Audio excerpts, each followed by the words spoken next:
KTU 2019 S7 ഇലക്ട്രിക്കലിൻ്റെ module 5 തിയറിയാണ്. തിയറിയായിട്ട് നമുക്കുള്ള topic ലിയാപ്നോബ് stability ആണ്. ഇതിൻ്റെ പ്രോബ്ലം നമ്മൾ ഡീറ്റെയിൽ 2 ടൈപ്പിൽ ചെയ്താണ്. ഫസ്റ്റ് മെത്തേഡും സെക്കൻഡ് മെത്തേഡും ചെയ്താണ്. നമുക്കതിൻ്റെ തിയറമായിട്ട് എക്സ്പ്ലെയിൻ ചെയ്യാൻ ചോദിച്ചാൽ നിങ്ങൾ ചെയ്യേണ്ടത് നമുക്കൊരു മെക്കാനിക്കൽ സിസ്റ്റം കൺസിഡർ ചെയ്യാം. മാസ് ഉണ്ട്, സ്പ്രിംഗ് ഉണ്ട്, ഡാമ്പർ ഉണ്ട്.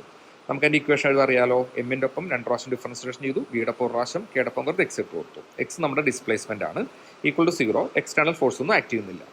നമ്മൾ എമ്മിൻ്റെ ടൈം ഇവിടെ വെച്ചിട്ട് ബാക്കി 2 ടൈംസിന് അപ്പുറത്തേക്കുണ്ട്. നമ്മൾ മാസ് യൂണിറ്റ് ആയിട്ട് കൺസിഡർ ചെയ്യുക. അപ്പോൾ എം ഈക്വൽ ടു 1 ആണെങ്കിൽ നമുക്ക് ഇക്വേഷൻ കിട്ടും.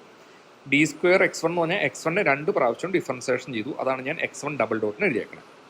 ലെറ്റ് x1ഉം x2 നമ്മൾ സ്റ്റേറ്റ് വേരിയബിൾസ്, അത് നമ്മൾ സ്റ്റേറ്റ് വേരിയബിൾ ആയിട്ട് x1 ഡോട്ടും x2 ഡോട്ടും ഡിഫൈൻ ചെയ്തു.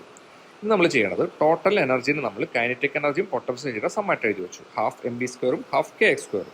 അപ്പോൾ അതാണ് നമ്മുടെ v ഫംഗ്ഷൻ ആയിട്ട് കൺസിഡർ ചെയ്യുക. നമ്മൾ ക്ലാസ്സിൽ പ്രോബ്ലം ചെയ്ത പോലെ ബിൻ്റെ ഫോമുല ഡോ b by x1 plus dx1 by dt plus ആ ഫോമുല ഇല്ലേ, അതിൽ 4 ടൈംസ് നമ്മൾ ഈ എഴുതിയ v വെച്ചിട്ട് കണ്ടുപിടിക്കുക.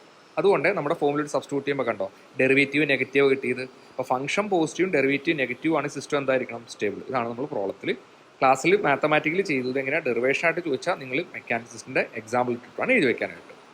പിന്നുള്ളത് തീറംസ് ഓഫ് ലിയാപ്നോബ് എക്സ്പ്ലെയിൻ ചോദിക്കും. 4 തീറം ഉണ്ട്. അത് തീറംസ് ആയിട്ട് ചോദിച്ചാൽ നിങ്ങൾ തീറത്തിനെ കുറിച്ച് എന്തായാലും 4 തീറത്തിൻ്റെ ഓരോ പോയിന്റ്സ് എഴുതണം. ഒരു എക്സാമ്പിൾ ആയിട്ട് പറയുകയാണെങ്കിൽ തീറം 1 നമ്മൾ എഴുതിയേക്കണോ ഫംഗ്ഷൻ പോസിറ്റീവ് ആയിരിക്കണം നമ്മൾ പറഞ്ഞു. അതുപോലെ derivative less than or equal to 0 ആയിരിക്കണം എന്ന് പറഞ്ഞു.